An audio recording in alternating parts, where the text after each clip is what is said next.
des amis chefs d'entreprise dans le Nord, hein, dans les Hauts-de-France, qui sont très attachés à dire je n'ouvrirai pas mon capital, j'ai l'impression de me diluer, me sentir, plus chez moi. Effectivement, c'est la question cruciale, c'est est-ce qu'on accepte à ce moment-là de dire je suis né pauvre, je repartirai pauvre, ou je suis né pauvre, j'ai plus de chances de repartir un peu moins pauvre en ouvrant son capital, en partageant.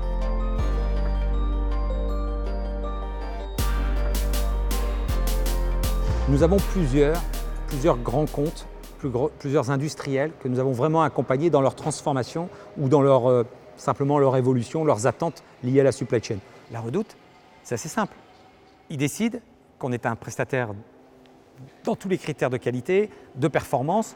En revanche, ils nous disent vous faites aujourd'hui 36 000 m², Monsieur Grimonpré, il faut être capable de faire 100 000 m² et de devenir un vrai acteur de la supply chain de demain et de nous aider, de nous accompagner dans la transformation de la Redoute.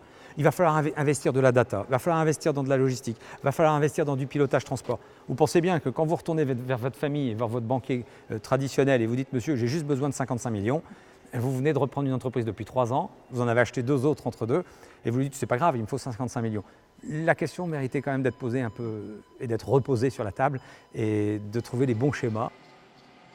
Ce qui a été déclenchant chez moi, c'est une personne qui m'a pas refusé un financement, mais qui m'a dit là, pour faire cette opération de développement et d'investissement, il va falloir que vous pensiez à rééquilibrer le haut et le bas de bilan, enfin le haut pour le bas.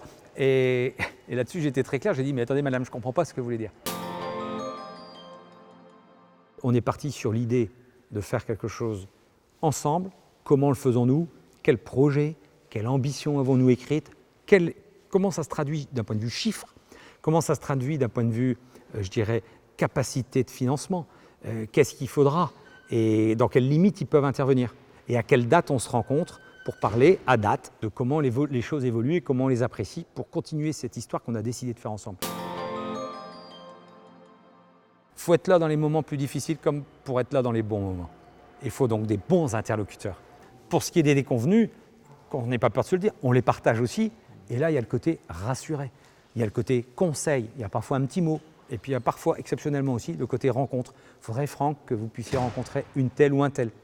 Et là, il y a en plus de l'expertise qui peut se mêler à tout ça, expertise importée. Et puis après, il y a l'opérationnel, la vie de l'entreprise, dont ils ne sont pas les acteurs, mais en revanche, qui sont terriblement l'énergie pour l'équipe, pour le dirigeant. Ça devient une force quelque part, moi, que d'avoir ce conseil stratégique au soutien de nos projets.